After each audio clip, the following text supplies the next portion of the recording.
Hello, hello, hello, hello. Hope everybody's having a great day. Happy Sunday, everybody. As always, we're just going to wait a little bit just to let some people get in here since we just are at the top of the hour here. So let's wait on some people to come in. If you have any questions in the meantime or just want to pop in and say hi or anything like that, feel free to in the meantime. If not, we'll just wait for a couple more people to jump in and then we will get started.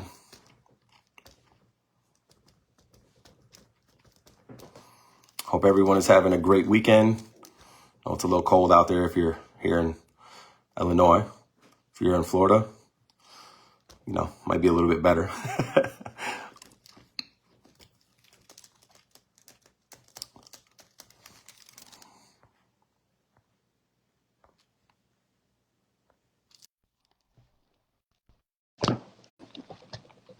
We'll just wait a few more seconds here to let some people get in here, and then we will get rolling.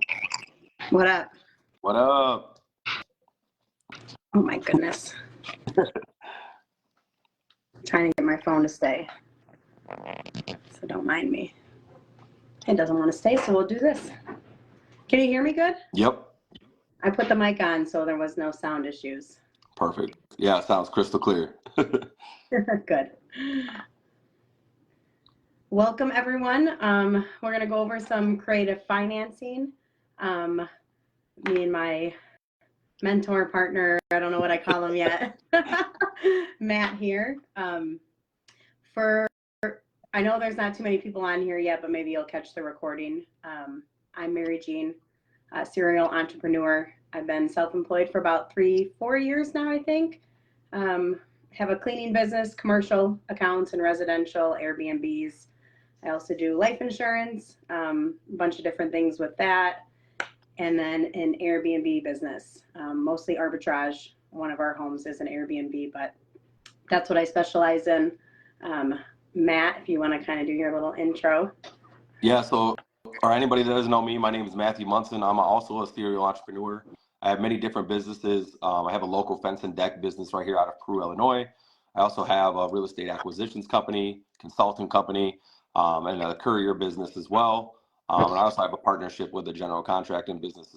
So got my hand in a few different things. My main passion is real estate.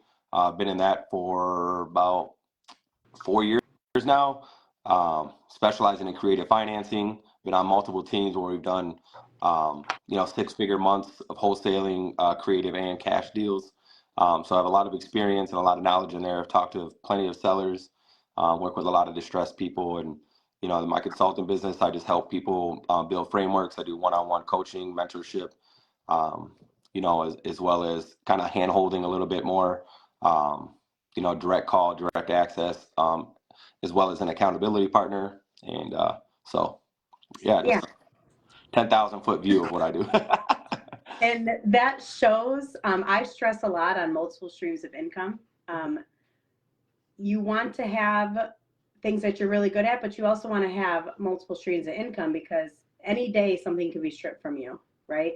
Like you never know what will go on, and or when things will be slow, So having that multiple streams of income is just super, super important. Absolutely. Yeah, I totally agree. Gotta have it.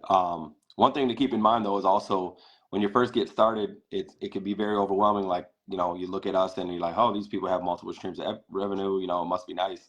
But what I really recommend is like staying singularly focused on one thing, master that, and then use the cash flow that you get off of that and the income that you're saving off of that to branch into the other ones. Don't try to start 5 different businesses at one time. Start one, become a master, become an expert in that niche, and then move on and branch out and use your use your profits to venture into those other opportunities. And to touch on that as well, a lot of my businesses, and same with Mun's, go hand in hand, right? The Airbnb vertical business. Integration. Yes. So building businesses inside businesses is super, and then you kind of know a lot of things that are going to go on. But yeah, huge on that as well. Yeah. And another great benefit is that all these businesses can intertwine, so for me, my main goal is, obviously real estate is the nucleus, right? I love real estate, passionate about real estate, and all the wealth opportunities that it provides. So I want to build home service niches home service-based businesses around that. So all the major expenses like HVAC, plumbing, roofing, constructions, all the major expenses that I would have to go into like flips and maintaining that property. If I own these companies, now essentially it's like a double dip, right? I get to make money on the acquisition side of it through my acquisitions business, right? I get to make cash flow off the rental. I get to make money off the construction, off the flip. And then all of the services within that I general contract out to, those are also the same businesses. So I get to eat 7 times off one deal. So that allow you to get into to deals cheaper because you don't need a huge amount up front because you know that you're going to eat over here, over here, over here, over here. So just a nice strategy to build and integrate vertically. So Yes, absolutely. I love the idea of having I mean, we've even considered a moving company. Yeah. You know, what goes well with painting companies, real estate companies, and cleaning businesses. Yep. People need their houses moved. And I think me and you have even talked interior designing or staging properties. Yep. That was, we haven't gotten there, but that was definitely a talk. There's so many ways to get into it. And that's why I wanted to say, like, stay focused because there are so many ways you can make money. Like, you got to stay focused or you're going to get distracted by the next thing and then the next thing and the next thing. And then you're never going to go anywhere, you know? Yes. So if you chase 20 rabbits, you catch none. So Absolutely. Yeah. And it gets exhausting sometimes. Yeah. Yeah. I just had that conversation when you have like so many different things to do and you're not quite sure where to start. That is a struggle I deal with. But that's anyway. where you have to learn the art of delegation. I know. I need to find a VA or someone. Right. Yes. Oh yeah. Although I'm and not there's plenty as of people out there. Yeah, I don't feel like I'm as organized to do something like that yet. Especially with my personality, I'll get frustrated because they don't know what to do. But it's like I need to figure out how to do it first. I know how to do it. It's in my brain. I need to have it on SOPs, and that's being worked on as well. So. And it's hard because it's your baby, you know, like these businesses, you grow, you put so much blood, sweat, tears, sacrifice, time away from family, friends, and social life. And, you know, it's hard to just hand that over. But if, you know, a great saying that I ever always heard was that, you know, to become the CEO, the hustler must die. Which just means like you can't be doing everything in the business. If you're wearing every single hat, you are the business. So number one, that is not going to be a saleable business, right? You should always make sure that your business is in a position to be, you know, viable, right? Even though if you're not thinking about selling it, you want it to be in a position where it is ready to go if someone were to want to purchase it and you were ready to sell. So making sure that your business is sale ready is huge. And that could be a great component on building out those systems, those processes, those operations, incorporating all those CRMs, the training programs and everything like that. And, so the book I'm reading that you recommended to me, The Buy Back Your Time, I'm utilizing the first chapter. I've been staying in it, and I highlighted something here that I will touch on really quickly before we get started. It says the buyback principle. Don't hire to grow your business, hire to buy back your time. Exactly. There's like a format in here, and I know you know because you've gone through it, but audit, transfer, fill. Yep. So you don't get burned out, people. This is an amazing book. If you don't have it yet and you're a business owner, you're missing out. Also, a good friend of mine mentioned it to me as well, and it's funny because he'll ask people, have you read that book yet? And their response is, I haven't had time. How ironic, right? How ironic. But yeah, let's get to it. Mun's going to touch on some creative financing. I'm not an expert in this. Mun is an expert. I do a little bit as far as arbitrage, which I didn't until tonight really realize that is creative financing in a weird way. But I have some questions for you. I hope you guys brought some questions as well. This goes hand in hand kind of with wholesaling, right? And I know there's a lot of people on here that are very interested in learning wholesaling as well. Oh, yeah. Yep. And so I just want to say, first off, thanks everyone for showing up and thanks for everyone that voted, right? We could teach you guys as much as you guys want to know. We just need to know what you guys would like to know. Like, and sorry if my eyes are water. I did have LASIK a while ago, so like the bright lights kind of affect them. I just didn't want to wear glasses on here, like I was in witness protection or something. So who was looking for you? Right. Hopefully not the IRS, because I don't want any problems with those. One people we don't mess with. Right. You don't mess with those guys. But yeah, so creative financing, there's no need to overcomplicate it. The, pretty much the definition of creative financing is just anything, any way to purchase or finance any kind of thing, a business or a car or a house, real estate, anything like that, without using traditional funding like, a conventional loan or any kind of bank funding, stuff like that. So I'm going to go into a couple different strategies. There's many different strategies out there, but I wouldn't have time to really go in depth like I would like to if I went over every single one. And then again, it would give you shiny object syndrome, and then you wouldn't be able to pick one. So,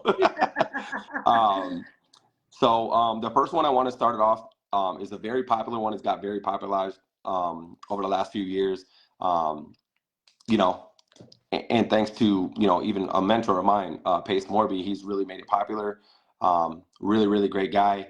Has done thousands of these deals. Has a huge, large community that I am a part of as well, and that's where I really got a lot of the knowledge on the subject to side. I did know some about seller financing already, but subject to is really where I got all my knowledge from Pace and all that he teaches. So I got to learn from the best. So I got to learn all the tips and tricks, and that's a key thing in business is if you don't know how to do something, instead of going out and just learning every single detail before you get started, just hire a mentor. Hire somebody that's where you want to be or has achieved what you want to achieve, and just pay them for their time to learn, or JV on a deal with them. That's the easiest and fastest way to get in your first deal and to learn the process, right? Is to get money together and learn as you go. So yeah, the first one I want to touch on is called subject to, right? And all subject to is when you're going to be taking over the loan of the person that has the property ready. So essentially, this is how it would work. Say if there was a seller, right, and they were in pre-foreclosure. And just let me preface it right now. Subject to is not your first offer. Subject to is your last offer. It is the only solution that would be good for the client. You should be helping the client first, right? And there's many ways out of foreclosure. I think there's like 8 ways that you can avoid a foreclosure, but subject to is one of them, right? And so I just want to preface that, like, don't go in just pitching sub to first, because it's not going to work, right? People don't understand it, and people that are confused, say no, right? So we want to make sure that this is the option that's best for the client and not just you trying to get the deal done. So subject to is your last option, but this is for people in very distressed situations, okay?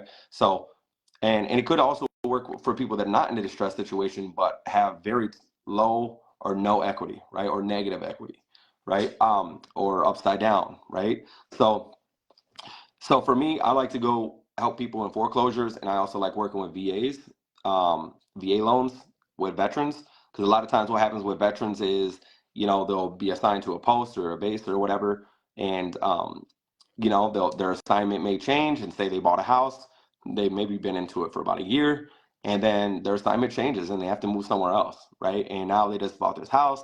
And what a lot of people don't know is if you don't have enough equity in your house, when you sell, there's fees that go involved in every purchase, and every time you sell a home and every time you buy a home, there's costs that go along with that. And sometimes if you don't have enough equity, you're going to have to pay at closing. So instead of getting paid for your house, you're literally going to have to pay them. And I just think that's horrible for veterans. I got a mass amount of respect for all the men and women that have served our country, and so it's just a way to help and give back to those. And but some of those loans are a little bit more tricky because of how you have to structure them, because there's entitlement that goes with that, and I don't want to get too deep in the weeds on that because you just get confused. But just trying to give you an example of someone else that's maybe not in a distressed situation. Maybe they're not broke, maybe they're not, but they need to sell the house, and to avoid them losing money or having to pay to sell their house, this is a great way to do it. But my favorite option is going after people that are in foreclosure. My number one reason why is because this is the only way to help them, right? Because what are their options? Okay, so they can do a loan modification, right? If you do a loan mod, some people can qualify for it, some can't, and you can't get another one if you already got one. So that is gonna, that's gonna inhibit some of the resources that you can do. You can also do bankruptcy, which I don't recommend. That is a way to stop the auction, but it's not a method that I like going after. But subject to is a great one, and this is how it happens. So say, for instance, you have a $200,000 mortgage, right? Your monthly payments are maybe $1,000 a month, maybe 1,200, whatever the number is. And say you need to sell this house, right? And you are behind maybe, say $5,000 for simplicity purposes. You're behind $5,000. There's no way you can pay that $5,000. You're about to get kicked out. You're about to lose this house. Now, a foreclosure is like an atom bomb on your credit, right? So you do not want this to happen. It's a horrible process. And, once you go through it, it looks horrible on your thing. It's hard to rent after that. Some employers that run your credit, stuff like that, they're going to see that. That's going to show that, hey, man, this person's not responsible. So it's just a big, huge smudge on your credit that you don't need to have on there. So this is a way to help those people in those situations. And so what we would do is we would just come in and we would take over their loan payments. So, if their payment was $1,200, we would come in, we'd catch up all the arrears, which arrears is just back payments. It's like the payments that you're behind on, right? We would catch all those up and get that loan current. And then we'd start making payments on your behalf to your lender, right? Over time, right? So every single month we would make those payments, and whether either we're going to live in the property if you're buying it for yourself, or you would be renting it out. And in that case, your tenant would be paying those payments. You would be responsible for obviously getting that transaction done, but they would be the one funding it. So a great option for this is that they get to walk away and it doesn't hurt their credit, right? Because their credit is going to be dinged because of the late payments. But now we're going to be able to slowly start rebuilding this with all these on-time payments every single month. Okay, and what I recommend using is a third-party servicing company. And that servicing company is essentially just a middleman. So it's going to be a middleman between the seller and the lender, right? So essentially we're going to buy the property subject to, and then we are going to make those payments to the servicing company. The servicing company is then going to make those payments on behalf to whether it's Bank of America, Chase, whoever your lender is, right? So I hope I didn't confuse anybody, but that's essentially, I actually did a subject to deal and I didn't even know it. Back when I was a teenager, I had a friend that was moving away, had a vehicle actually, right? It wasn't a home, but it was a vehicle. He couldn't make the payments anymore and he was moving away, right? So I was just like, dude, and he couldn't, and this is a common thing in cars is because they depreciate so rapidly that, say within a year or two, if you couldn't afford the car anymore, you're upside down on this. So they're just going to take it back and get repossessed. And there's no way that you can sell it because you're going to have to sell it at a huge loss. And it's not going to be enough to satisfy the loan amount. So I was able actually to get a car like that. And I just took over his payments, gave him a little bit of money down, right? So this is a great strategy to help out sellers that are in distressed situations or that have negative equity, right? But again, this is the last ditch effort. This is not your first offer. I always recommend go for cash, right? Cash, terms come last is what I say, right?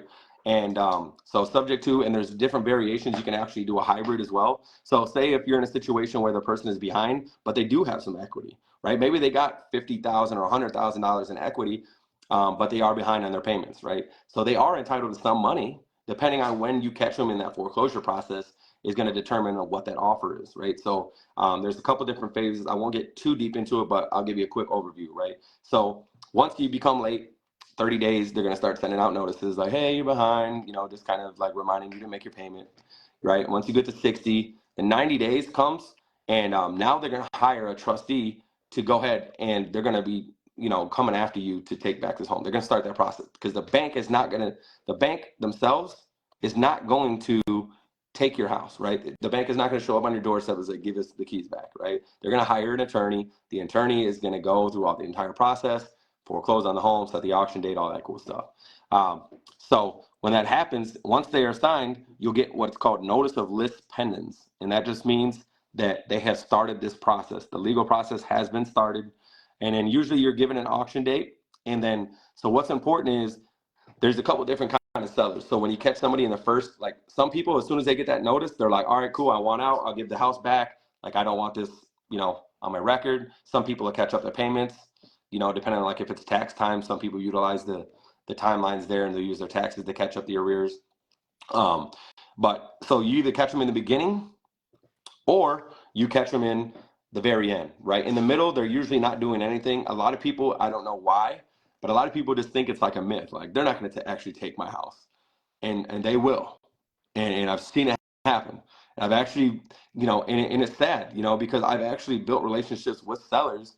and, you know, been there for that resource, and they just didn't think it was going to happen. And then the auction day came and it was too late and they lost everything. So you lose all the payments that you've ever made over time, your down payments, all your monthly payments, you lose all that, all your equity, everything. And the sheriff will come to your door and drag you out of there if necessary. So it is a very serious problem. And, you know, the quicker you're able to get ahead of it, the more you can benefit from the deal. If you come to me and you got, you know, your auction is tomorrow, I'm not giving you nothing down, because now I have to go in a flurry, drop everything that I'm doing to stop this auction to go through with the subject to, because that's another way that you can stop the auction, is if somebody else catches up the loan and they see that, hey, this house has been sold, right? And so that now they can satisfy that loan. So that's another way to stop it. But yeah, if you catch these people at the end, the deals aren't very good for them, right? So that's why I say it's so important to catch these people in the beginning.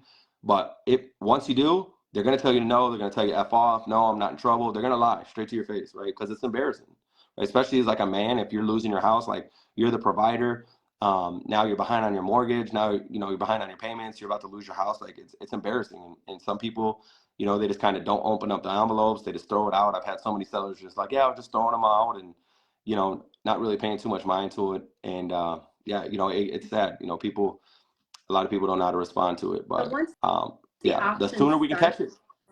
Once the auction starts, there's really nothing much you can do once the auction has been started, correct? Like as long as they have the date, but it hasn't happened yet, you're still okay. Yeah, you're still good, right?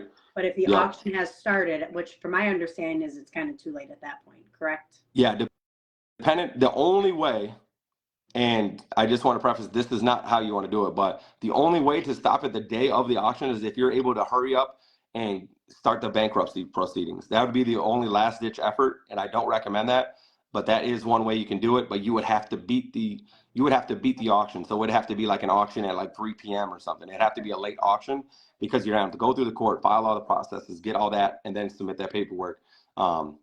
So like the day of, it's very hard, and it's like hit or miss. Like you could still do all that and still lose. It not be good enough. Yeah. So the best thing to do is, you know, where I see the most people pull the trigger on this is like a week out from the auction. You know, they just say, hey, you know, they're coming, please, like, you know, just help me. And then usually they don't get any money, but like usually we'll help them, you know, like move out, pay for moving expenses, a moving truck and stuff like that, and help facilitate, you know, them moving on to their next location. But they're usually not getting any money at that point, because all the resources that we got to use to stop that auction is going to be first priority. Like, so we have to stop everything in our other businesses, our personal life.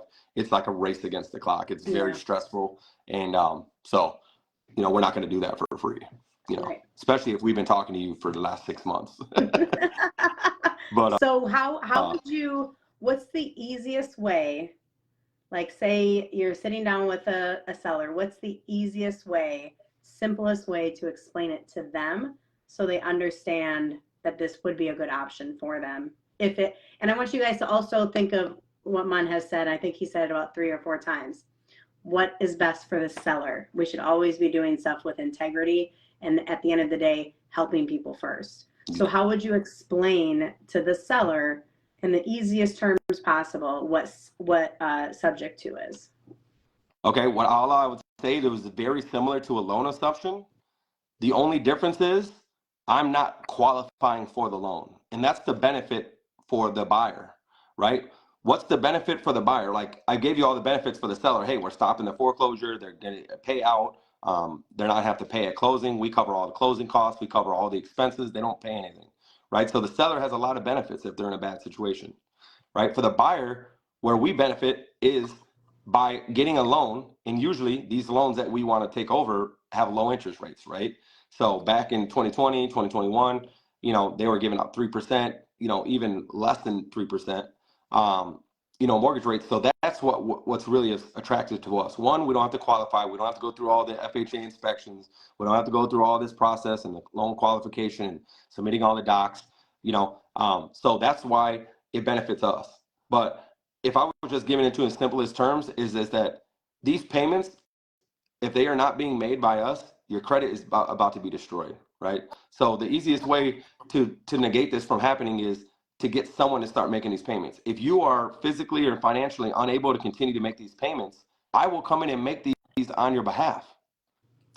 But you can't stay here, right? That's the only caveat. Because if you can't afford the mortgage, you can't afford rent, right? Because rent's always more than a mortgage. So that's how I usually pitch it. And how I usually pitch it is actually it's leveraged by a cash offer. So I will come in and say, because I'm always trying to see what the seller needs, right? Like if I come in and say, hey, I'm going to give you this cash offer, well, usually as an investor, we're giving them a low offer. So how I usually frame the conversation is that I will anchor it with a low cash offer. Like, hey, if we are coming all cash, paying all the closing costs, paying all the commissions, everything like that, taking care of everything, this is going to be the amount. And usually it's about 60% of the ARV, right? So like if the house is worth 100 grand, I'm offering you 30, 40 grand, right? So it's very low. I said, however, if I could come up to your number, right? To what your house is worth 100, you want 100, I could come up to 100. I just need these certain terms, right? And that's essentially what this is going on. I'm just taking over your payments on your behalf. I'm paying that. You're getting on-time payments every single month, improving your credit over time, and for the duration of the loan, right? And you would just best throw case scenario.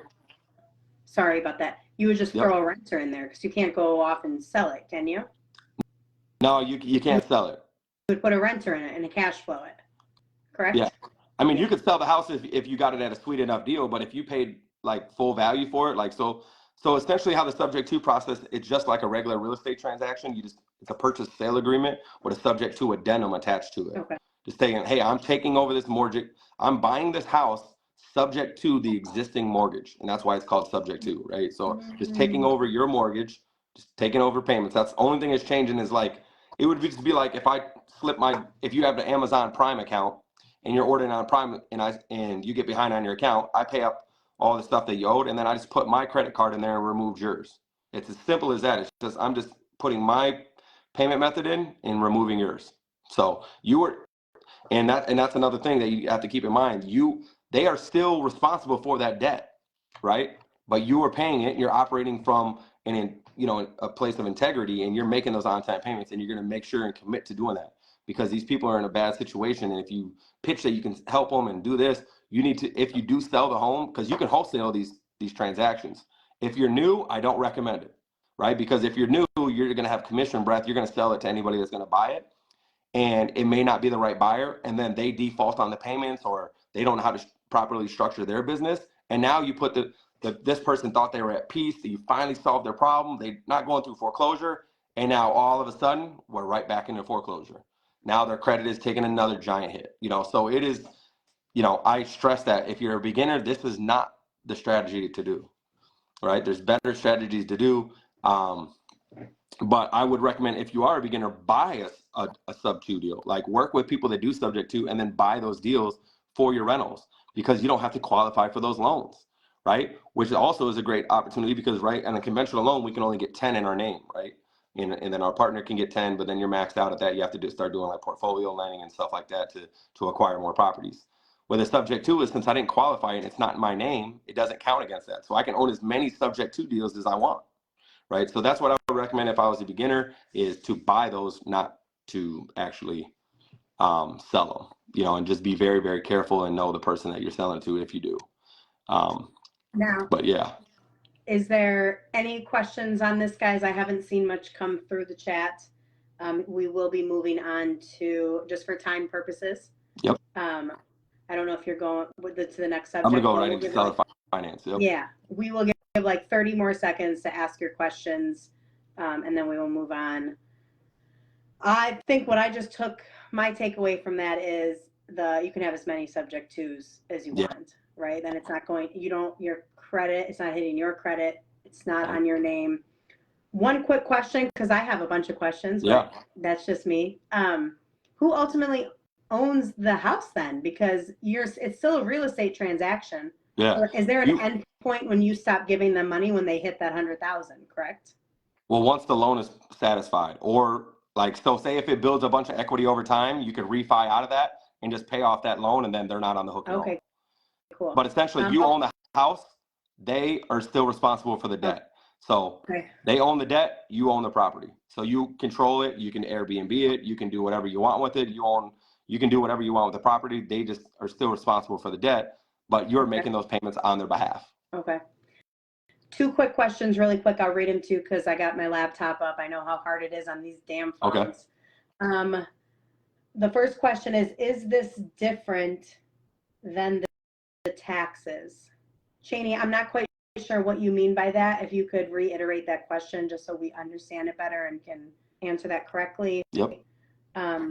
Stefan asked a couple, as always. Do you have subject to deals available? I don't have any currently. My main focus is owner finance. That's the ones that I like because it's a lot more creative with those deals.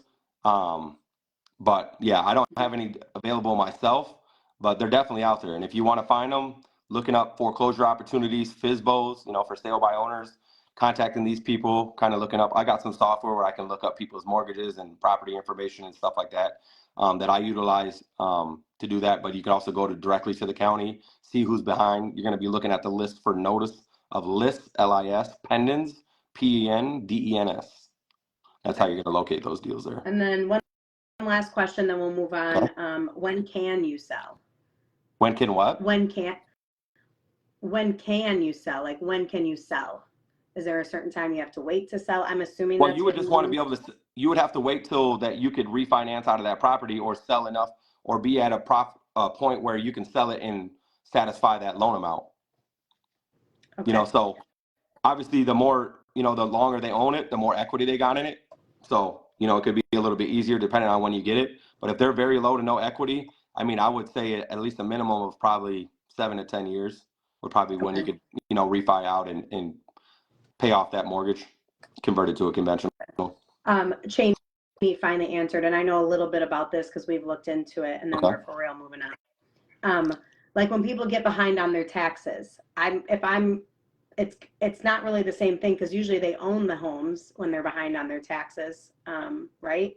So you would be putting I don't want to misspeak. I'll let you go. You're breaking up a little bit. I'm sorry. You're okay. She wanted to know if it was the same as when people fall behind on their taxes. No, you can take over those mortgages, but that would be more of like a tax lien situation where you can acquire the rights to purchase the property based off of paying off their tax lien. So that would be like tax lien, tax deed investing, a little bit different.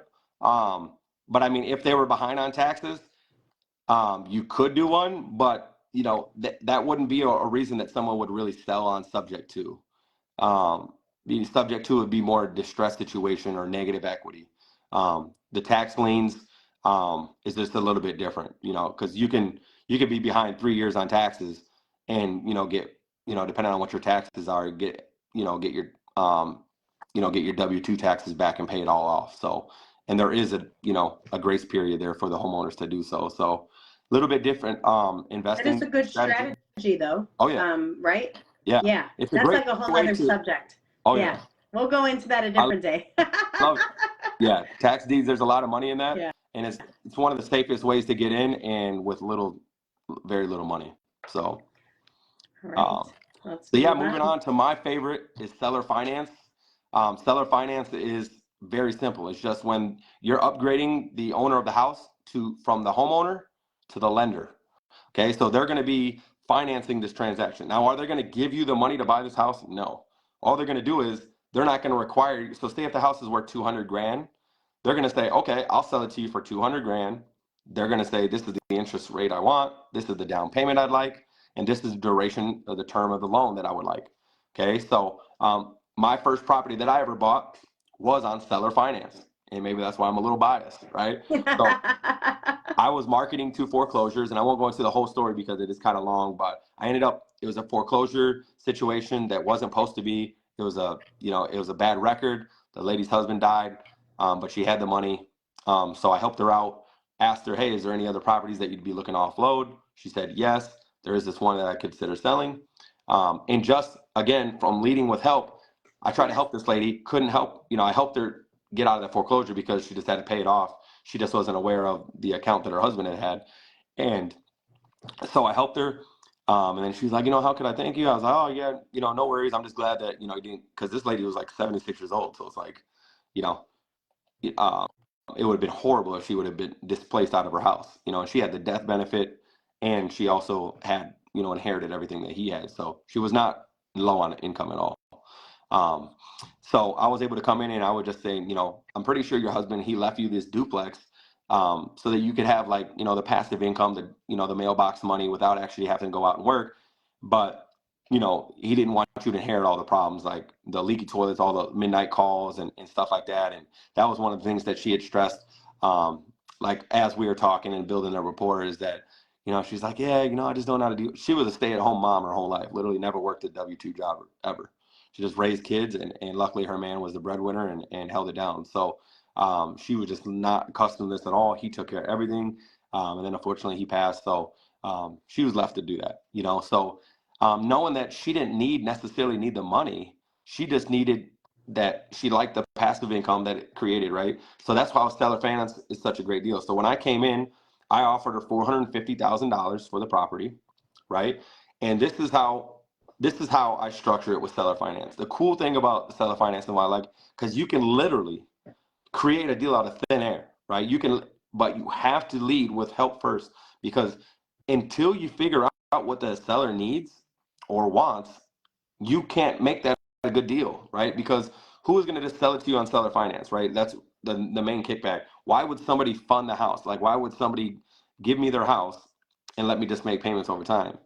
Well, because there is different reasons, there's different seasons, in this case, with Deborah, she just didn't want to deal with the problems, right? So I came in and I said, hey, you can still get the same money, the same cash flow that you were already used to and privy to, that your husband had already set up, but without all the headaches, because I'm going to step in, I'm going to become the owner, still make you those payments just like you're used to, but I'm going to take over all the problems. I'm going to pay all the taxes, the insurance, all the expenses. I'm going to deal with all the tenant problems, all the calls. You never ever get a call on this thing ever again. You're just going to check your account every single month, and there's going to be a transaction in there from me.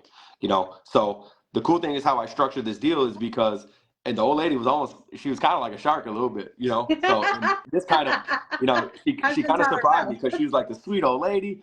And then I was like, yeah, would you be interested in selling to me on terms?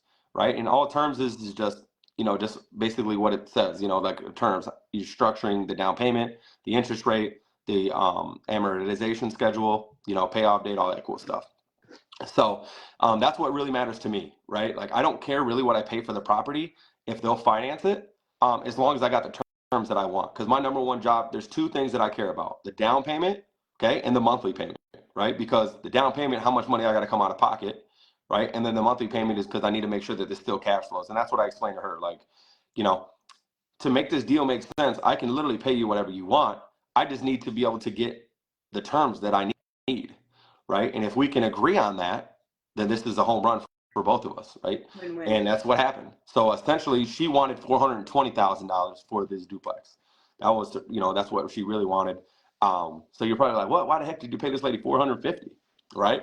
And that's where I'm going to get into the creativity side of it. So she wanted $420,000, and I said, okay, I understand that. And then she was like, all right, well, what kind of interest are you going to give me? And I was like, well, what do you want? And she's like, how about 10%? I said, oh my God, 10%. I was like, yeah, I'm like, with all due respect, I can go get that kind of funding from the bank, so it wouldn't benefit me. And then I said, she's like, what about 7%? I was like, no, how about this? How much do you want me to pay you in order just to make this a win-win? Like, what kind of money, what number are you looking for? Like, I know you want interest rate, but really, how much money would it be worth? Is it like 10, 20, 30 grand? Like, she's like, yeah, 30 sounds about nice. I said, okay, well, how about this? How about instead of paying you 420, I just add that 30 grand that you want interest, and I'll just add it to the back side of the loan. So now the purchase price will just move that to 450,000, and then we'll amortize the deal over 30 years, and then I'll just make you a monthly payment on the 450. And she says, okay, well, how much are you going to give me down? Well, then we were discussing that. She wanted 10% down. And I was like, like I would be willing to pay you more to lower, like, because my goal is to get as close to zero as possible, right? So I said, okay, well, hey, do I need to give you more? Eventually we kept talking, and she's like, you know what? Since you were so sweet to me, and since you've been so good to me, how about this? How about $10,000 down? We'll do your baked in interest at the 450, and we'll just call it good. And I said, yep, absolutely. Let's go. Where do I sign? I still have that duplex today. That was my first property I ever got. It's out in Richardson, Texas, a suburb of Dallas, Fort Worth. I don't cash flow very much off of it because, like I said, I wanted to be able to provide her, with a similar cash flow, because she was getting at the time, I think, for both sides, she was getting 2,400 or something, I think. And I was able to rent it out for 3,400. But then after like taxes, insurance, and stuff like that, I cash flow like right around like $280. But you'll So leave not that very much. at home to your children, right? Yeah, I mean it's going to be paid off by the time your kids. That's my gas it's all bill. the benefit. Right. But the cool thing about it is that the reason I seen the opportunities because, one, I got the terms that I wanted, right? I got to get into this deal, very low money, a reasonable payment. And also by baking that interest into the backside of the loan, I was able to make my payment lower, right? Because if you're paying principal and interest every single month, your payment is higher, right? Because then I'd have to pay the mortgage for whatever she wanted for her, and then I'd have to pay the interest on top. And that's why I baked it into the back end. So if you're wondering, like, why would I do that? That's why, right? Because my goal is to keep it as low as possible so I can cash flow. Because if I would have paid principal and interest to her, it would have been negative cash flow. I would have never did that deal, even if it was seller finance. Unless, again, this goes into what season of investor you are, unless I was buying for depreciation, which I was not. But the cool thing about it is that I knew that it was an appreciating market. It was going to go up in value. I mean, that duplex is already worth $70,000 more than when I first bought it. And I didn't do anything to the property. I literally just stabilized it as a rental. When I got it, there was one side had a tenant in it and the other side was vacant. So I just hired a property manager. We ended up getting a tenant in there, an elderly lady, and she makes on-time payments every month and is completely happy. We satisfy any kind of problems that arise, and which luckily no major ones have. But yeah, so that's how we were able to help her, right? We took that problem away from her, provided a win-win, because now she's still getting the cash flow. I got to get the deal, in a way that made sense for my business and allowed me to get into it for a lot less money. So it was a win-win, and that's what I'm all about, is creating win-win scenarios. And with owner financing, it's a great way. You can owner finance anything. You can owner finance, like literally anything. Your car, your house, motorcycles, boats. I mean, anything in life can be seller financed. So now, when she passes, it's a little morbid, but if she were to pass, what happens? Yeah, her kids would be able to take over those payments. Okay. Yep. Can you ever just buy it outright from her? You can. If you ever got to that season? It would depend on how much equity you have in it. Okay. So with seller finance, you're going to need to have a little bit more term, because if you're baking in that interest into the loan, well, now the purchase price, so say if the house was retail at 420, like it was at the time, that's why she wanted that. And I got it at 450. Well, I'm going to be upside down if she dies within like a year or 5 years or whatever, right? Because on the average, it takes about 10 years to really start eating into some of that principal. A lot of that first 10 years that you're digging into interest. So with this house, I would just need to stabilize. And that's what I always tell people. If you need to get out, I don't ever give a balloon unless it's the minimum I'll give is 10 years. I don't like to mention the balloon word.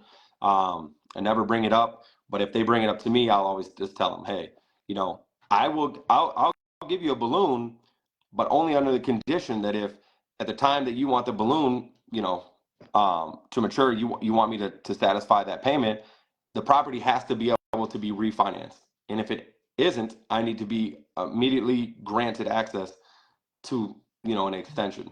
So that's the only way that I'll do it. But luckily, I just don't take on balloons. That's not something that I do, because it's a restriction. But there's many ways to get around it. And a lot of people, if you're making on-time payments and it's been really, really smooth, they won't have any problem granting you an extension. But I like to put it in the contract if I was. So essentially, if they said, no, I want a 5-year balloon, I'm like, okay, well, if you want a 5-year balloon, we're just gonna have to put a clause in there that if I can't refinance after 5, then I'm immediately granted an extra 5 years. And if you agree to that, then I'll do it. And if they're like, well, hey, I can't guarantee it. Well, I can't guarantee it either. That's why I can't give you a 5-year balloon, because I can't lose money on this thing, right? I'm not trying to get rich off you, but I'm not in this business to lose money. So okay. So any questions about seller finance at all? I mean, it's pretty easy, pretty cut and dry, but the cool thing about it is you can get as creative as possible, you know, anything that you can think of. But again, you have to be doing active listening when you're talking to these sellers and figure out exactly what they need, you know, because sometimes they don't need the money. Like Deborah, she didn't need the money at all, right? But she's not just going to give me her house. So I had to make it attractive to her. How? I paid over, and it made it a good deal for her. So it says, what happens if the family member wants to sell if the owner passes?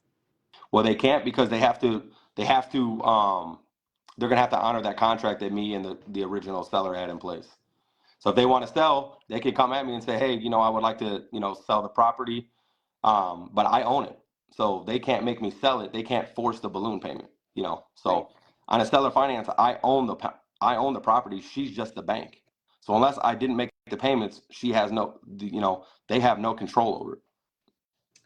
And what would be an exit strategy on something like this? Like, or what is your exit strategy on that home? That one's I'm, strictly a buy and hold, and I'm doing that as a wealth play. I'm going to hold on to that thing forever, and just continue to refi out of it, eventually pay Deborah's portion off. Luckily, Deborah's still alive. And I'm just, as soon as it's able to refi, I'm going to refi out of it, cash out, get some extra, you know, tax-free money, and just turn that into a conventional loan. Wait a minute, tax-free money? Oh yeah. Yeah, because any kind of loans are all tax-free money. So when you do a refinance, as long as you're, you know, because most lenders will do 75. If you got a really good lender or a really good relationship with one, they may do like an 80% loan to value. But essentially, they're only going to give you 75 to 80% of the valuation of the home. So if it's at 500 grand, they're only going to give you 75% of that. You're not going to give you 500. Tax-free. Yeah. So say if this house went up to $700,000, right? We just had a boom in the market, which would be amazing. But if it went up to 700, right? I owe Deborah 450. You know, a little bit less now that I've been making these payments. But essentially, for simplicity purposes, say I still owed her 450, right? And it was 700. So they're going to give me 75% of the 700, which is going to be well over that 450, and then the spread on that, I would be able to keep tax-free money. Okay. So that's why we can't balloon out too early, because if you balloon out too early and there's not enough equity in it, because when I refi, it has to be at 75%. So if I were to refi right now, I'd only get 75% of the 450, which would not cover that loan. So it would make no sense. Make no sense. Yeah. Like most things, you got to nurture it and keep it for a little while and love on it before you. Yeah. Like your children, you got to keep them for like 18 years first. Right. But yeah, it's a great strategy, and like I said, that's why you got to talk to these people and figure out exactly what they need. You know, some people need money. Some people need to take away the problems. Some people have a tax problem. Another good seller finance is like tired landlords, right? So tired landlords, they've been running this property, they've been running it for years, and they're just sick of it. All right, cool. I'll come in. You'll still get the cash flow that you're used to, but I'll take over all the headaches, all the problems, and all that stuff like that. Also, if a person couldn't get a 1031 in exchange and quick enough, this is another way to defer those capital gains and to minimize those. I was actually having a conversation with somebody about this on their property. So it kind of reminds me of the Airbnb arbitrage, the tired landlord. Without buying it, you're renting the property essentially for what they want for rent. You don't give them any extra, maybe like a profit sharing, but like they hand me the keys with absolutely no money in. Like I don't give them a penny before I get the keys. right. So the only difference is you don't own that on an arbitrage opportunity. This one I would. So that's the only difference, is you actually own the property compared to me. I don't own it, but me not owning it means, you know, there were some issues at a house today. I had to call the landlord and he had to pay for all that. Right. What I would say would be a better example is, say if like this. So say if you had say if you were selling your mom's car, right? Mm-hmm. I think, what is it, like a Benz or something, right? Yeah. Oh, I own it. Yeah. Own it. Yeah. So say if you have that Benz and you're like, hey, I'm going to put this on Craigslist for $10,000. Say the car's only worth $5,000, but you got so much emotional equity, like, hey, this is my mom's car. If I'm going to sell this bad boy, I'm going to want $10,000. Yeah. Right? Yeah. Nobody's going to pay that, right? The car is only going to be worth what someone's willing to pay for it. So if it's only going to blue book at $5,000, you're never going to get that 10. But what if you were to say, imagine this, say if you put on $10,000, how many hits do you think you'd get on Craigslist if the car was worth $5,000 and you listed it for $10,000? Maybe like 2 or 3, because it's only worth 6. Right. You probably wouldn't get too many, and if you did, they're going to be lowballing you back down to 5. Yeah. Right? So Or now a imagine collector. right. Yeah. Now Yeah. imagine if you put $10,000, I will accept monthly payments. How many people do you think would be flooding your inbox?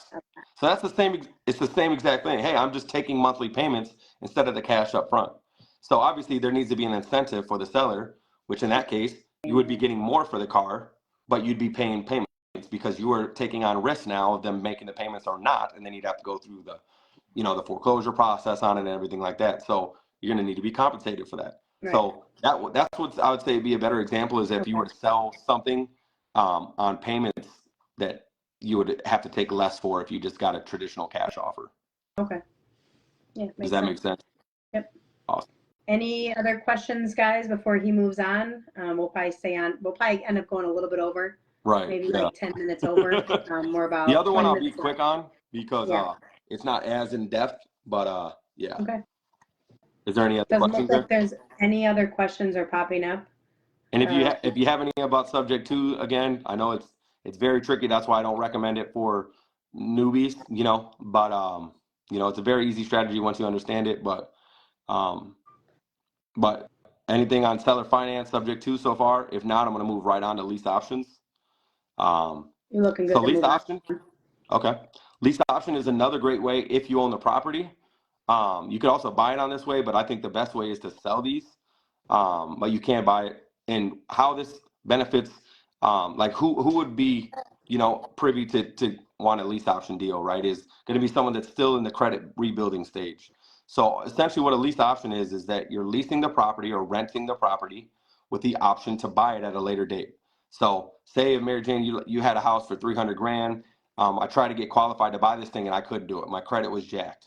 And I was just like, dang, I really love this house. I'm in love with this thing. I really want to buy this. So I say, hey, Mary Jean, would you consider doing a lease option with me? And then what we would do is we agree on a price at a later date. So usually it's like 2 to 3 years out. It would be like a maximum. Usually the norm is like 2 years. But you'd say, okay, cool. I'll sell this to you at 340 grand in 2 years, right? And you're going to do an option fee. Okay, so this is very, very important right here. So an option fee is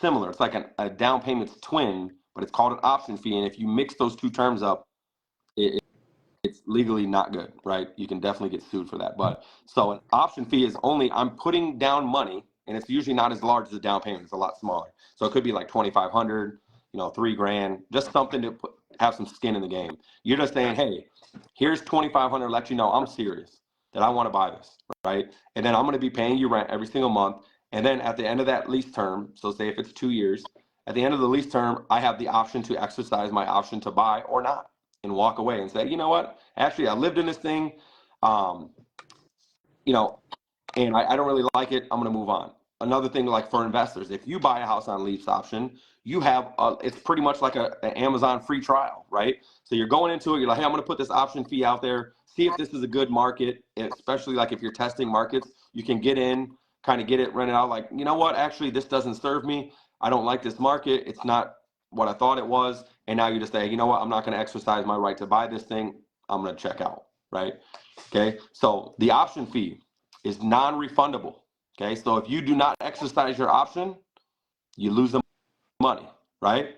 But it's a very small amount traditionally. So it's not a huge deal. Usually people do exercise the option, but if they don't, you turn around and do it again, right? Because at that point, you can either convert it back into a long-term rental, sell the property. The cool thing for the buyer, though, for the seller, is that now you have passive income, right? You still have your rental income with an almost guaranteed buyer at the end, right? So you're like, hey, I'm not selling it for the next 2 years, but I got a for sure tenant for the next 2 years, and then they'll either execute their option to buy or not. And I would assume they probably take care of the property a little bit better because they're planning on buying it, or? You're breaking up. I'm sorry.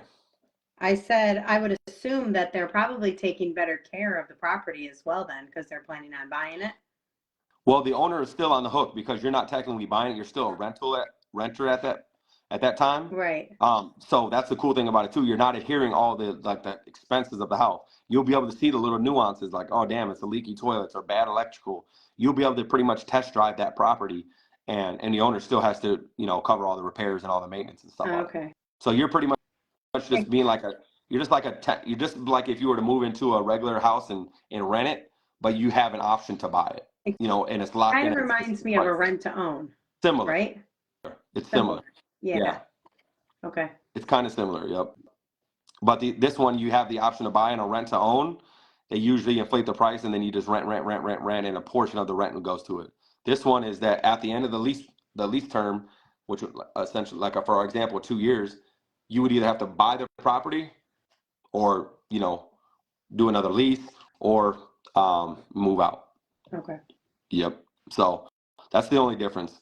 I don't really like the rent to owns, because a lot of those times those people never really want to buy. You know, it's just really, they want to rent. It is good for a landlord, but I think it's kind of predatory. A lot of people use that, you know, in a negative way, and they just collect a bunch of down payments. They sell to people that they know that can't afford the property, and they end up defaulting. Then they get another down payment from somebody else, and so on. Yeah. So the lease option at least locks in a price that you can buy it at. The other one, you inherit all the risk. So that's the difference. Like in a lease option, they're responsible for the maintenance. They're responsible for any kind of repairs, all that cool stuff. In a rent to own, you're responsible for everything. You own that property because you're renting to own it, right? And you have a down payment similar to a conventional loan. So a lot more expensive to get in, a lot more risky, and you really can't get a true, you know, like a true feel of the property while you're doing that, because you're adhering all those expenses. The other one, all the landlord inherits all that, and then you just have that option to buy. So a little bit different, but kind of similar structure. Kind of similar, yeah. Yeah. Okay, yeah. Any questions on that, guys? This was a lot of information. I'll definitely rewatch a lot of the recordings, this recording specifically, because it's a lot to take in. But any specific questions, anything else you kind of wanted to mention, Mun? Yeah, I would just say, like I said, I can't stress this enough. You got to take care of the seller. Like, you have to dig in. You got to see what the true motivation of selling is, because a lot of people are like, hey, well, I'll just sell if sell if I get the right number, or, you know, people that say they're selling, but you need to figure out what's the true reason they want to sell. What do they plan on doing with the money? You know, some people don't know. Some people, you know, are you going to buy this house and just go buy a Lamborghini? Are you going to go buy another house? You know, like, you need to know exactly why they're selling, what they're going to do with the money, so that you know how to structure the deal, and to even see if it's even worth your time. Like, maybe they just need $250,000 and I'm not going to give them $250,000. So this is not the right deal for me. So if you're not willing to give me the terms, then, you know, it's not a deal. But it may be for a cash buyer, right? But they're going to have to take a low down, you know, they're going to have to take a lower number, because an investor is going to buy it at a discounted rate. Right. So, yeah. But all right. Cheney said, great info. Thanks, guys. We appreciate you guys. One thing we want to touch on really quick as well is, as a reminder, all we ask from you guys is to take the knowledge that we give you and utilize it. Yep. There's nothing more frustrating on both ends of us. Matt and I have always agreed to this. We are okay with giving away free game and taking, like, this one took an hour from us, right? Me and him have talked all week about what we plan to do, what we want from the group. Like, it's you know, it's time consuming. We love doing this. We love helping people. At the end of the day, that's why we are here. Mun and I always work with intention of helping people, because when you help people, and that's truly truly how you feel. A lot of people can say that's how they feel, but you know, we just want you guys to take this information and utilize it. That's all we're asking. And we will be beginning to boot people out. Sorry. We want you here. We would love to have you here. But giving out time from our days and all the resources and money that we've put into learning this information, if you guys are not going to utilize it, what are you here for? Right. And I mean that from, like, a hard love truth. Use this information. Otherwise, what are you doing here? You're wasting your time, a little bit of ours. We are super grateful for the ones that are taking this information. I know there's a bunch on here. I had a whole conversation with a girl in the group. There's another guy that's posting all the time. And he's not even being asked. Yeah, shout out to Stefan and Lexanne. Like, and I know there's other one of you guys, but they are just popping out so much to us. We truly appreciate you.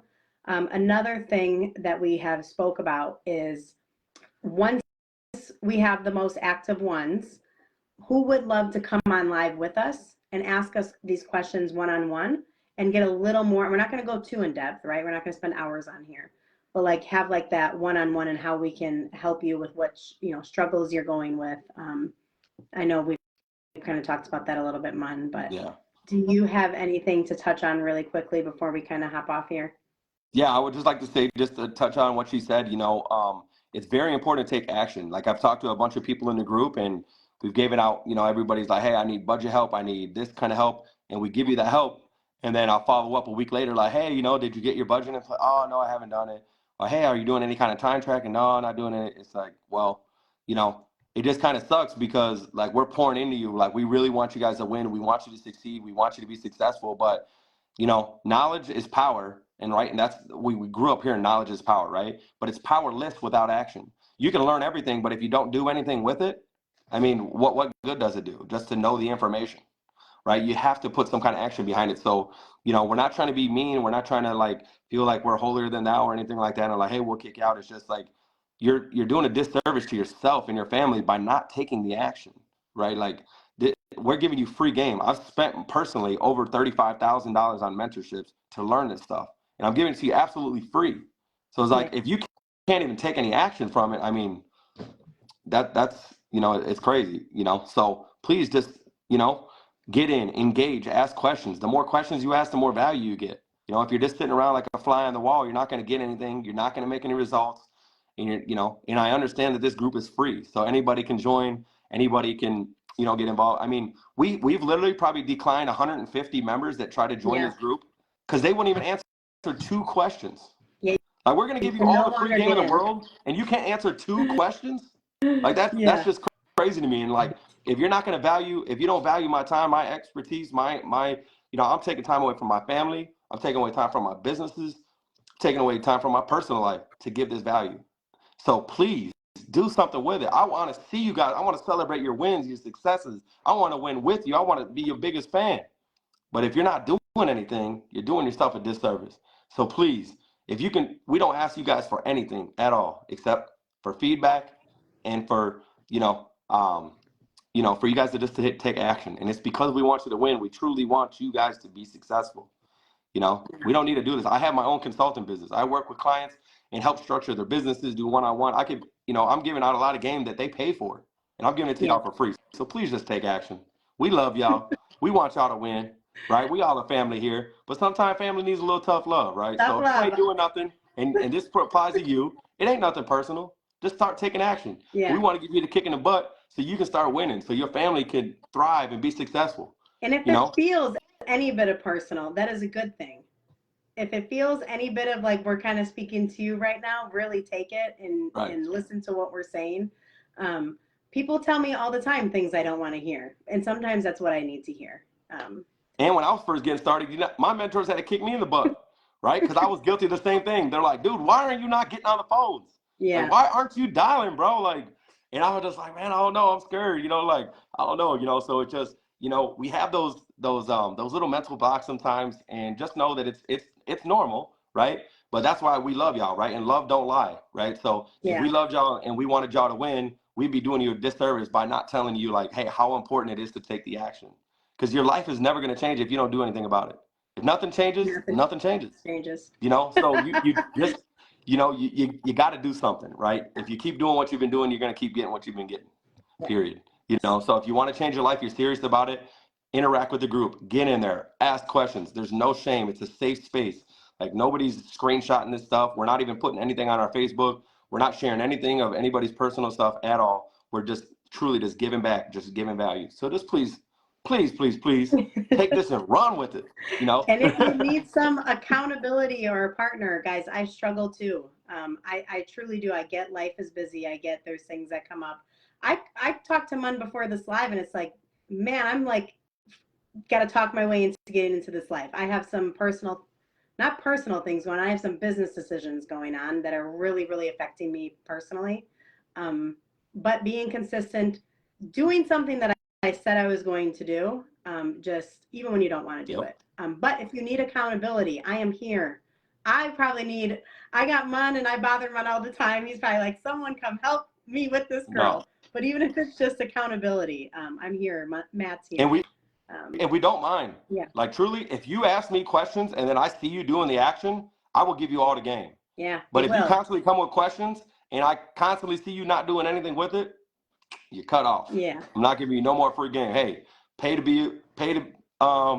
for my services in my consultant business or learn it on your own, you know. But I will give you the free game if you take the action. That's how me and Mary Jean, that's how we got so close, is because I was literally running a wholesale community, like a wholesale training group, right? And I had 25 members that I was coaching. I was literally doing lives. I was doing daily role plays. We were doing everything. I was teaching these people. I taught 25 people every single day how to do wholesaling. You want to know how many people, 25 people took action? 3. Wow. 3 people did what I did what I told them to do. 3 people made the dial. 3 people did it, and guess what? They changed it. They started making 30 grand a month by doing these deals, right? And the other 22, they just sat around, they consumed, they did nothing, and they got nothing, right? And then they said, wholesaling's a scam. It doesn't work. Well, nothing works if you don't. No. You know? Nothing. If you don't go to work, you're getting fired. We see that in being a W-2 employee ain't gonna work either. Yes. We see that in insurance. It's like you said, it's not a get rich quick, but it's a get rich for sure. But it takes the work. You know, I've over the last year I've watched people fail in insurance, and you just have to stay consistent. Yep. And do what you say you're going to do. But yeah. And that's the cool thing about having a community here. Like, if it's fear that's holding you back from taking action, like, know that you have people on your side that are going to be not only like helping you along the way, but going to be cheering you on, you know? So like, if you're like, man, I'm scared to get started, well, just ask us what you need to do for the first step then. And then you do the first step. And then there's going to be things that happen only after you do the first step. And we're going to know if you took the first step, because there's only problems that you can do once you get into it. Like if you watched, say if you watched a video and wanted to learn how to ride a motorcycle, and you watched a YouTube video on a motorcycle, would you feel super confident to jump on a motorcycle and you know, jump on the highway right away? No, right? Because there's certain things that you can get the general idea of it on YouTube, but you're gonna have to get on it and kind of feel like the balance and when the wind's hitting you and the turns and all that stuff. So there's certain things that unless you start doing it, you're never gonna know, right? There's certain problems that are only gonna persist if you take action. And then you bring those problems to us like, oh my God, I took my first step and man, this happened. Perfect. This is how you overcome that. This is how you get to step 2. All right. We have to, don't just sit around and just consume and do nothing. I did that for 2 years. Trust me. So I'm telling you out of a place of love. And I literally missed a boat. I missed the boat on getting a lot of these deals very cheap because I just wanted to learn and did no action. Right. They call it analysis paralysis. So please do not fall victim to this. Let me be the lesson, you know, learn through me. Do not do that, please. Like I said, this is all out of a place of love. We love y'all. We want y'all to win. I want to celebrate y'all. I want to, you know, see you guys win. I want to be doing deals with you guys, right? And that's another thing. Like, another reason we do this is not only to help, but like the more people that are like that you can turn into bosses around you, and the more people in our community that are bosses, now we can leverage each other. Like, you know, maybe I have a service that you could benefit from, or hey, maybe you own a business that, you know, that like Mary Jean, like if I need my house clean or any of my rentals clean, I can hit her up because she has a cleaning business. I don't have to worry about, you know, calling these people and like, oh man, these people kind of let me down, or these people didn't show. Like, we have people in the community. So the more bosses, the more people that you surround yourself with, you're building a community. Right. Yeah. You know, and you can leverage that community. It's not that fun to do it by yourselves. No, it really isn't. It's a lot more fun with lonely other at the top. And like, think about it. Like when you have friendships, even in the community like this, and people that are, the conversations are different. Sometimes you won't even align with old friends. You won't even have things to do with people because you don't align with them. Well, we are here, right? Yep. But yeah. And we're gonna help push you guys. We're gonna give you all the game, I promise. Just please take the action. We can't stress that enough. Like I said, I've seen so many people get the knowledge and do nothing with it. And it's truly just sad. You know, you're letting down your family if you do that. If not, just work the W-2 and watch YouTube, and it'll just take you longer. but we're giving you the game. We're giving you it. You have access to us. You can message us. You can, send us comments. You can, whatever, whatever way you like to communicate. Like my favorite way to communicate is like on Facebook or Instagram, if you send a voice message, right? I don't have time every time to jump on a call, especially to give out free game, right? But if you send me a voice message like, hey, you know what, this is what I'm going through, this is what I'm trying to do, blah, blah, blah, I can give you a quick 1 to 5 minute answer while I'm driving or while I'm in, in the process or transit or anything like that. I can hurry up and give you it, but I can't jump on an hour call with everybody, right? I have to save that for my paid clients. So I'm going to give you the free game, but just, you got to hit us up. And then when you hit us up, do something with it, right? And that, like I said, with Mary Jean, the first time we talked about Airbnb, she didn't do nothing. So literally the next time I literally told her this blunt. I said, you need to do it, and you need to do it like right now, like this weekend. If you don't do it, I'm not telling you about this shit again, period. And she did it. And she freaking did it. Like literally, she messaged me like 2 hours. Like, I just listed the property and I got a damn reservation. She's like, I had to cancel it because I didn't expect it to book. Like, she had the mental block that, man, this is not going to work. Like, nobody's going to rent in Tonica. Like, who would want this, right? Yeah. But I told her, you got to do it, right? And then it rented so fast that she had to actually cancel her first booking because it wasn't even prepared because her family was living in the house, So it's like, that's why I like her. Like, she doesn't have everything together. She doesn't know everything, right? And that's perfectly fine. Yeah. But when you give her advice, she takes the action on it. Yeah. And that's what I love about her, because she's not afraid to just do what needs to be done. So if you're that type of person, you're going to win. You're going to be successful. If you're the type that just wants to consume, well, YouTube University has plenty of courses that you can learn. It's just going to take you a lot longer to get there. And I would say, like, the confidence that comes along with, I don't consume a lot, to be honest. I've taken courses, I've taken certain things, but when you consume too much, it will put you in that state of, ooh, I need more information. Yeah. You build so much confidence when you really, truly don't know everything, and you go out and you make it work. And if you don't make it work and you fail, but you figure out how to get around that, and then you can still keep going, the confidence will take you a long way. Right. Knowing that I can do this, no matter how it happens, I'll get it done. And everybody can do it, because just imagine this: when you were a little child, right? We came out, we couldn't walk, we couldn't crawl, right? You could barely even roll over. But when you kept trying to walk, you fell down, and then eventually you started walking. When you started becoming sexually active, right? I'm not trying to turn this into a crazy podcast, but just to give you an extreme. I love how he brings this up. Right. This is my favorite analogy. When you first started becoming active, were you an expert? Did you know exactly what you're doing? No. I know as a guy, and it sounds kind of crazy, I didn't even know where the hole was. I would have feeled around for the wet spot, but I didn't know what I was going to do, but it definitely didn't hold me back, right? It didn't say, you know what, damn, I'm not going to try it because I don't know what to do. I was excited to get in my first time. And then I got a little better, right? And I'm still no expert, but I just keep, it just, with anything that you do, you have to be consistent, right? And I'm not trying to, like I said, I'm just trying to be funny with that, but it's hilarious. It's a very realistic thing. Like, everybody here didn't know what the heck they were doing, but they kept doing it anyway. So the same thing here, same thing with business, same thing with anything in life. You don't have to know everything to get started. You just have to know step one. Just get going. Yep. And sometimes you're going to do stuff you don't want to do. Yeah. I'm on my way to go do that, so I got to get going. But right. But again, thank you guys. Yep. We greatly appreciate you being here, the support, taking the action.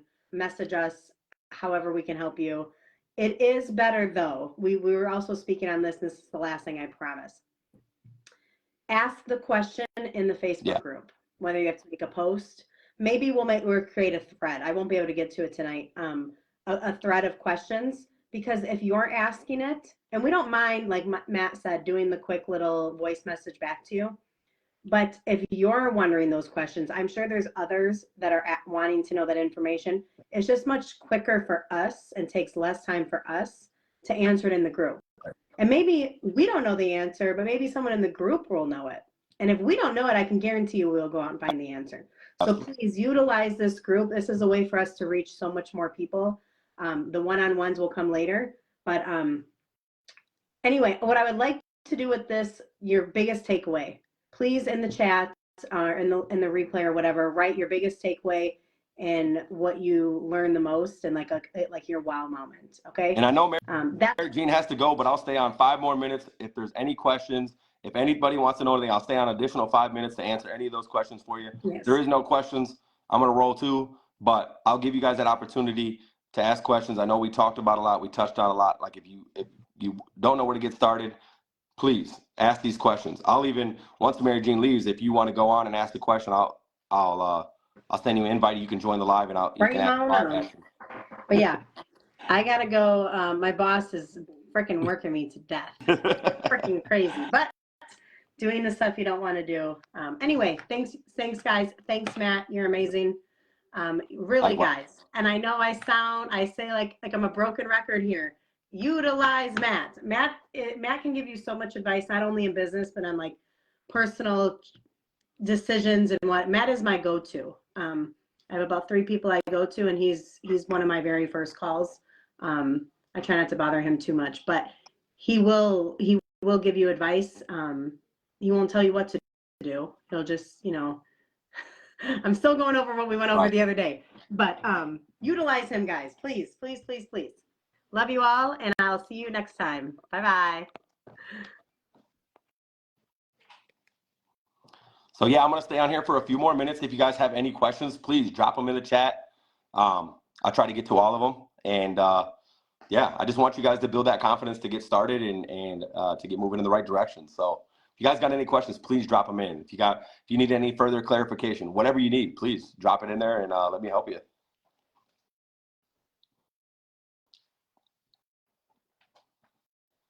Let me make sure I can see them.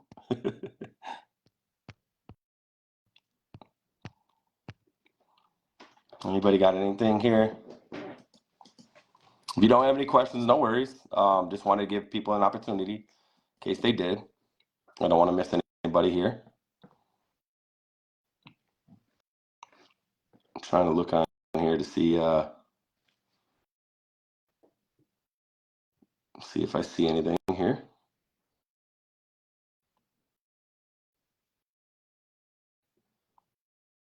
Oh, I seen Pansy was on here. She asked, when's the best time to call me?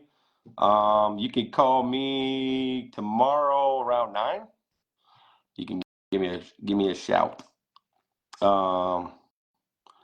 Perfect. Let me is there any other questions here? All at once. Cool. Where do I send my money? Yeah, I legit know nothing about real estate other than going through the buying process for myself. About the sub 2, didn't know that was a thing. Yeah. So Lexanne, yeah, it's a sub 2 is a great it's a great strategy. It's been around for a long time, but it just hasn't been, very popular. Nobody's really kind of talked about it. It's kind of just been like a hidden secret. And so that's honestly where that's been. But yeah, it's a very common thing. Even more so nowadays. Yep, Pansy AM. Yep, 9 a.m. Okay, is your consultant business industry specific? Nope, it's not industry specific. For the consulting, I do business consulting, I do life coaching, personal development stuff, work on scaling, systems, operations, pretty much whatever your need is. If I can't help you, I'll point you in the right direction to someone that can. But real estate, business, credit, all that cool stuff is really something I specialize in. So I could definitely help you out with that if that's a need. Again, you can soak up a lot of this free information absolutely for free, but if you need a little bit more hand holding, or if you need something more one-on-one to get direct calls with me, I usually do hourly calls to go over stuff, do game planning, accountability, all that cool stuff. But yeah, the buying real estate is a great way to build wealth, and it's a great way to park wealth, right? So it's not get rich, it's get wealthy. And there's a big difference. So making sure that you take advantage of those, because there's only 2 ways that you get tax benefits, right? And tax exemptions and all that. And it's business owners and property owners, right? And I explained that on the last live, but if you didn't catch it, it's because, business owners provide jobs that the government cannot. So they reward you in tax incentives and tax breaks to do so. And with housing is the same. They can't provide housing to the entire U.S., so they reward the people that are going to take the risk to buy those properties. and rent those out. I'm still just trying to see if there's any questions. Seeing pops up here. So yeah, if you guys got any questions, I'm still going to be here a couple more minutes here, and then I will get going. Got to cook my boys some dinner. Spend the rest of the night with them. But yeah, do you guys have anything? And if you guys don't have anything like right now, feel free to reach out to me after this live. And then, like I said, we'll answer your question in the group. I'll give you the answer through Messenger, but then I'll answer it in the group as well so that everybody can learn from it. So continue to ask those questions, continue to be inquisitive, because that's going to help everybody involved. Let me see here if there's any more. All right. Well, it looks like that was it for all the questions. So thank you guys so much for staying on. Everybody that stayed from the beginning, you're a real one. I appreciate it. We do this again because we want people to win. I personally, my mission is, I was broke. I was so broke I couldn't even afford to pay attention. And I wasn't even, I'm not even kidding. Like it was rough, and I had very bad self-limiting beliefs. I honestly thought that if you had a 2-story house or you had a finished basement, you were rich. So that's how bad it was for me. But so once I acquired the information and changed my mindset, I just wanted to give all this information back so that it didn't hold anybody else back. It took me, 30 years to learn all this stuff. And so now I want to give that to you guys so that you guys can help not only yourselves, but your family, and you can pass this on to your children so they don't make the same mistakes, and so that they can set themselves up and, don't have to go through so much trial and error. So it's very passionate for me. One of my biggest missions is I want to get back to urban city children. People in urban environments that are not getting a lot of resources, and I want to get back to them and help them, and help people that are going down the wrong path like I was back in the day, and show them that there's better ways to to get money and specifically legitimately. So that was one thing that I always fell victim to, is I always thought that the only way to make good money was illegally and like making fast money. But once I got into business and stuff like that, I realized that there's so many other ways to accomplish that. So, all right. Well, if there's not any other questions, I'm going to get going. Thank you guys all for watching. If you guys are just tuning in right now and you missed the first half, feel free to go back and check out the replay. And again, if you guys have any questions, reach out to me or MJ. We'd be more than happy to help you guys. But like we said, please take action. Please, get out there and just get after it. Take step one, and then come back with any kind of questions. Create chaos, create problems, bring them back to us. We'll help you solve those problems, and then you can move on to the next journey.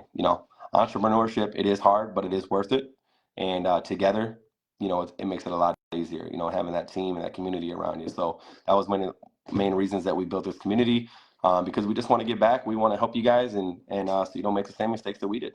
So with that being said, happy Sunday. I hope everybody has an amazing day, and just continue to be grateful and enjoy life, and always look at everything from a positive standpoint, because whatever you're going through, whether you look at it positively or negatively, it's still a problem. It's still going to persist, and you still got to handle it. So you might as well do it with a great outlook. But yeah, that's all for now. Peace out. Hope you guys got some good value. Hopefully you guys learned something, and reach out if you need anything. Have a great night.